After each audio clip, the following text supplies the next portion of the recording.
Sound chapter में हमारा एक लास्ट टॉपिक बच रहा है स्ट्रक्चर ऑफ ह्यूमन ईयर, है ना। चलिए उसको भी हम लोग आज खत्म कर लेते हैं। ये हमारा सबसे लास्ट टॉपिक है। इसके बाद हम लोग अपने अगले वाले क्लास में ना इसको खत्म करके यानी कि अगले वाले क्लास में यानी कि कल हम लोग शुरू करेंगे इस चैप्टर का कुछ न्यूमेरिकल्स वाला पार्ट है। देखो हालांकि इसमें क्वेश्चन आंसर टाइप बहुत सारा क्वेश्चन है ना, जो कि हम आपको लगभग बताते हुए चले हैं जब हम लोग इस चैप्टर को पढ़ रहे थे, तो वही सब चीजें क्वेश्चन आंसर में।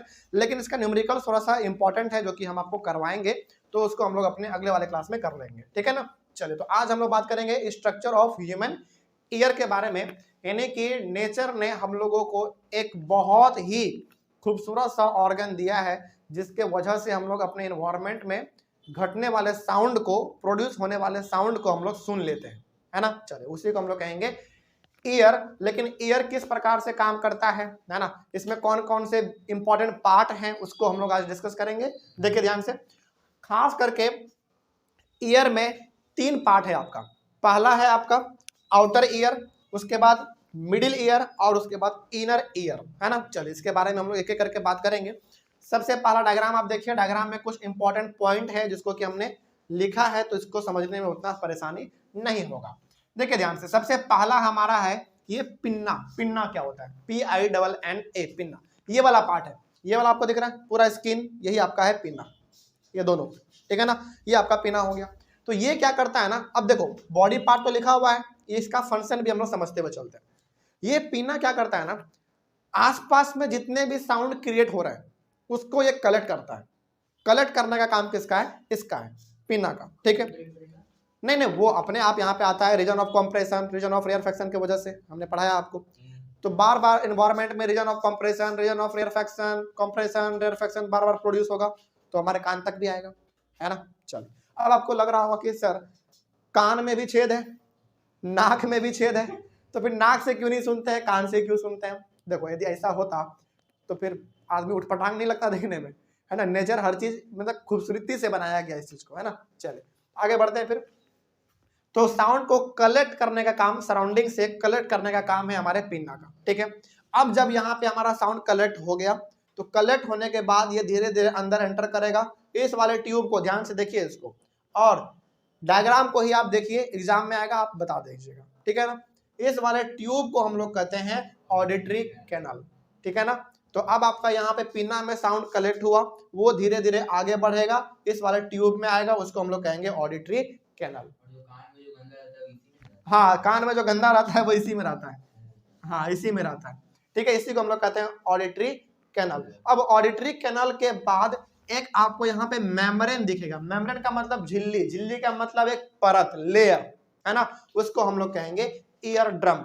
अब क्या आपके मन में सवाल आ सकता है कि सर ये जो ईयर ड्रम है क्या ये पूरी तरीके से बहुत हार्ड होता है क्या? नहीं, बहुत सॉफ्ट होता है ना। इसीलिए कहा जाता है ना कि आप अपने कान में पेंसिल, लकड़ी, किसी भी चीज से उसको मत खुजलाओ, क्योंकि यदि ये फट गया ना तो फिर दिक्कत है, बहरे हो जाओगे, नहीं सुन पाओगे। चदरा कहते हैं इसको, है ना। तो आप जो भी कह लो उसको चदरा कहो, है ना, फिर से चमड़ा कहो, ईयर ड्रम कहो, झिल्ली कहो, लेयर कहो, सब चीज ठीक है ना, समझ में आना चाहिए बस। तो ये हो गया हमारा ईयर ड्रम। तो ये बहुत पतला सा होता है और ये इतना पतला होता है कि साउंड इसके आजू बाजू मतलब कि इधर से उधर जा सकता है ना। झिल्ली टाइप का होता है, छोटा छोटा उसमें छेद होता है, बहुत छोटा छोटा, इसीलिए कभी भी अपने कान में खुजली मत कीजिएगा इस चीज से, है ना। चलिए आगे बढ़ते हैं फिर। उसके बाद ये हो गया हमारा ईयर ड्रम, ठीक है। अब आपका साउंड यहाँ से इस ट्यूब से होते हुए आपका आ गया किसमें? ईयर ड्रम में आ गया। और ये जो साउंड आया, बार बार साउंड आ रहा है, मतलब कि बार बार कंप्रेशन रेयरफैक्शन बन रहा है ना। अब इस ईयर ड्रम से साउंड एक एक करके इस वाले हिस्से में आएगा, ठीक है। इस वाले हिस्से को हम लोग कहते हैं, हालांकि ये हिस्सा नहीं है बल्कि एक बोन है, हड्डी है ना। और ये बहुत हड्डी छोटा सा होता है, नाजुक सा होता है, इसको हम लोग कहते हैं, सबसे पहला हड्डी हमारा हैमर, हथौड़ा, हैमर मतलब हथौड़ा। तो सबसे पहला हड्डी हमारा हैमर है। उसके बाद साउंड वाइब्रेट करते हुए इसके पास ट्रांसफर होगा, इसको हम लोग कहेंगे एनविल, ANVIL। उसके बाद फाइनली थर्ड बोन के पास साउंड वाइब्रेट करता हुआ ट्रांसफर हो जाएगा, इसको हम लोग कहते हैं स्टीरअप, STIRRUP। आप जो भी इसको प्रोनाउंस करो उससे मतलब नहीं है, समझ में आना चाहिए। हाँ, ये ट्रैवल कर रहा है, वाइब्रेट कर रहा है, वाइब्रेट कर रहा है प्लस साथ साथ आगे बढ़ता चला जा रहा है ना। तो सबसे पहले पिन्ना में आया, फिर इस ट्यूब में आ गया, फिर ईयर ड्रम से पास होते हुए हैमर में आया, हैमर से एनविल में आया, एनविल से हमारा स्टीरअप में आया, वो भी वाइब्रेट करते करते, ठीक है ना। आगे बढ़ते हैं फिर। अब इस स्टीरअप से हमारा साउंड ट्रांसफर हो जाता है एक और लेयर में, ये वाला भी हमारा एक लेयर है, याद रखिएगा। इसको हम लोग कहेंगे ओवल विंडो। क्या कहेंगे? ओवल विंडो कहेंगे। यानी कि ये भी एक प्रकार का झिल्ली ही होता है, वही चदरा जो कहते हैं, वही हमारा ये चदरा भी होता है जिस प्रकार का ये था। समझ में आ रही है बात? तो अब यहाँ स्टीरअप से हमारा साउंड इसमें ट्रांसफर हो गया। अब इसमें ट्रांसफर होने के बाद एक एक करके ये जो रेड वाला आपको दिख रहा है पूरा, है ना, इस रेड वाले पूरे स्ट्रक्चर को हम लोग कहते हैं कोक्लिया, COCHLEA, कोक्लिया कहेंगे। और ये कोक्लिया के अंदर पूरा का पूरा जो मटेरियल होता है ना, वो लिक्विड मटेरियल होता है, याद रखिएगा। कौन सा मटेरियल? लिक्विड मटेरियल होता है। किसके अंदर? कोक्लिया के अंदर, ठीक है ना। तो ये जो आपको रेड रेड दिख रहा है, नहीं ब्लड नहीं है, ये लिक्विड एक प्रकार का jelly like substance. Jelly like substance का मतलब हाँ, बहुत ही मुलायम, बहुत ही सॉफ्ट, इस प्रकार का, लेकिन पूरा का पूरा लिक्विड, ठीक है ना, वो है हमारा कोक्लिया के अंदर होगा।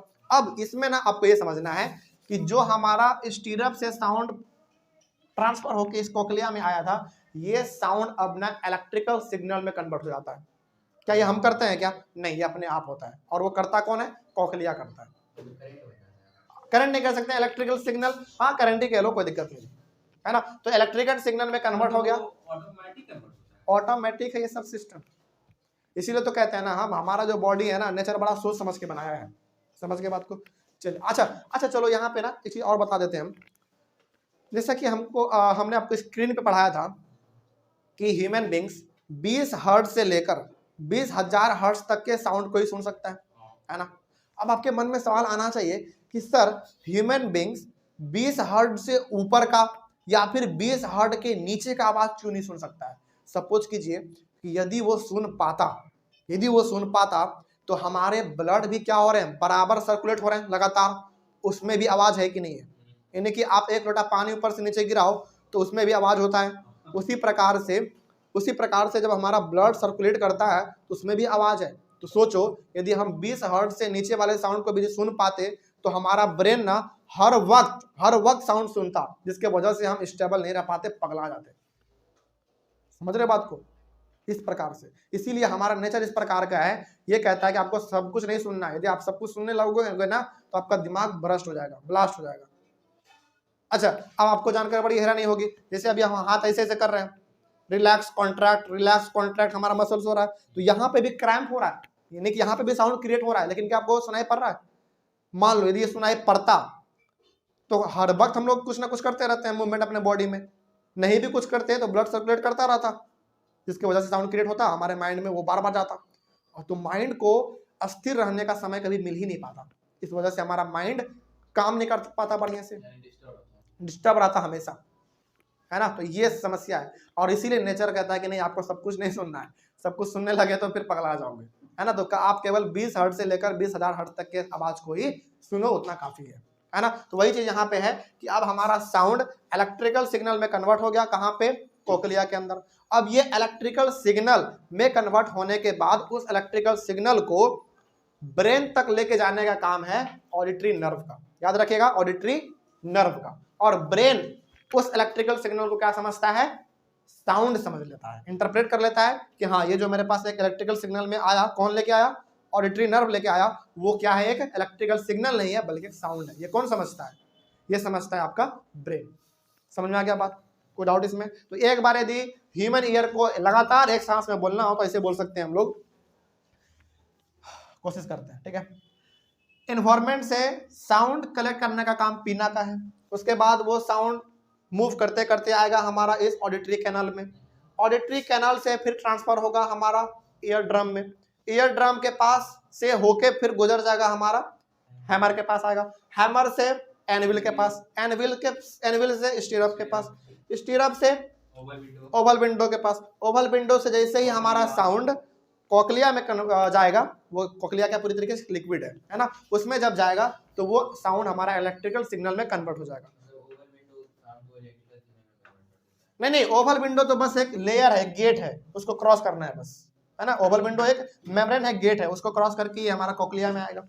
कोक्लिया क्या है, पूरी तरीके से एक लिक्विड है ना। ये साउंड को इलेक्ट्रिकल सिग्नल में कन्वर्ट कर देगा और उस इलेक्ट्रिकल सिग्नल को ब्रेन तक लेके जाने का काम है ऑडिटरी नर्व का, जो कि ये झिल्ली प्रकार का वो दिख रहा है ना। और ब्रेन उसको क्या समझेगा, इलेक्ट्रिकल सिग्नल को साउंड समझेगा और वो अपना फंक्शन करेगा, है ना। यही चीज है, याद रखिएगा। हमेशा आपसे ये पूछा जा सकता है कि ह्यूमन ईयर में आउटर ईयर में कौन कौन सा पार्ट आएगा, मिडिल ईयर में कौन कौन सा पार्ट आएगा और इनर ईयर में कौन कौन सा पार्ट आएगा। तो याद रख लीजिएगा कि आउटर ईयर में हमारा पिन्ना, ऑडिटरी कैनाल और ईयर ड्रम, 3 पार्ट आएंगे, याद रहेगा।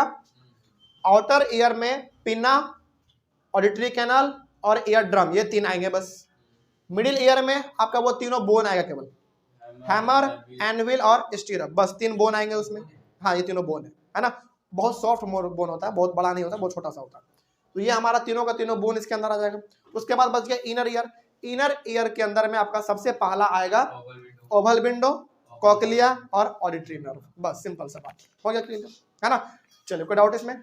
ऑनलाइन वाले बच्चे, ये डायग्राम बड़ा सिंपल सा है, तो आप भी इसको अपने कॉपी में बना लीजिए ताकि आपको ये रिवीजन करने में बहुत ही सहूलियत हो। और यहीं पे जो हमारा ये चैप्टर है साउंड, ये पूरी तरीके से खत्म होता है, लेकिन इसका न्यूमेरिकल्स पार्ट बचा हुआ है। और जैसा कि हम आपको बार बार कहते हैं कि फिजिक्स न्यूमेरिकल्स के बिना अधूरा है, तो उसको भी हम लोग कंप्लीट करेंगे न्यूमेरिकल्स को, उसके बाद ही ये चैप्टर पूरी तरीके से कंप्लीट माना जाएगा, है ना। चलिए, तो अगले वाले क्लास में हम लोग मिलेंगे और न्यूमेरिकल्स को सॉल्व करेंगे। Thank you very much and have a nice day.